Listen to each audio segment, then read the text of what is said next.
வணக்கம். ஆகாஷ்வாணி புதுச்சேரி செய்திச் சுருக்கம் வாசிப்பவர் மலர்விழி.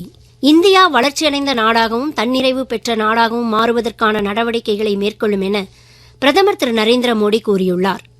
புதுடில்லியில் 6வது ராம்நாத் கோயங்கா பற்றிய உரை நிகழ்த்தியபோது அவர் இவ்வாறு கூறினார்.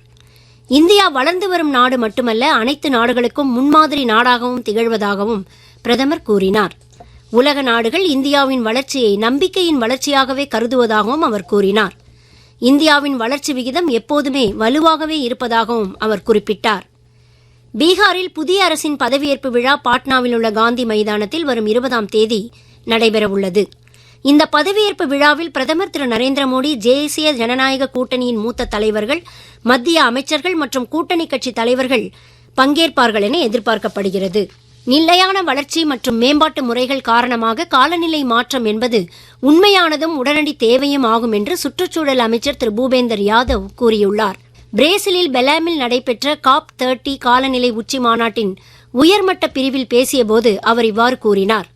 வளர்ந்த நாடுகள் தற்போதைய காலக்கெடுவிற்கு முன்னதாக நிகர பூஜ்ய இலக்குகளை அடைய வேண்டும் என்றும் அவர் வலியுறுத்தினார். புதுச்சேரியில் மாநில அளவிலான கலா உத்சவ் போட்டிகள் நாளை தொடங்குகிறது. பள்ளி மாணவர்களின் கலைத்திறமையை வளர்க்க கலா உத்சவ் போட்டிகள் நடத்தப்படுகின்றன.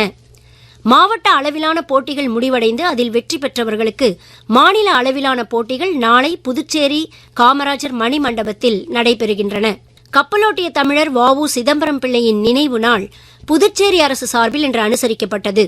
இதனையொட்டி புதுச்சேரி பாரதி பூங்காவில் அமைந்துள்ள அவரது திருவுருவ சிலைக்கு சட்டப்பேரவைத் தலைவர் திரு செல்வம், பொதுப்பணித்துறை அமைச்சர் திரு லட்சுமி நாராயணன், அரசு கொறடா திரு ஏ.கே.டி. ஆறுமுகம், சட்டமன்ற உறுப்பினர்கள் திரு சாய் சரவணன் குமார், திரு லட்சுமிகாந்தன் ஆகியோர் மாலை அணிவித்து மரியாதை செலுத்தினர். இத்துடன் இந்த செய்திச் சுருக்கம் நிறைவு பெறுகிறது.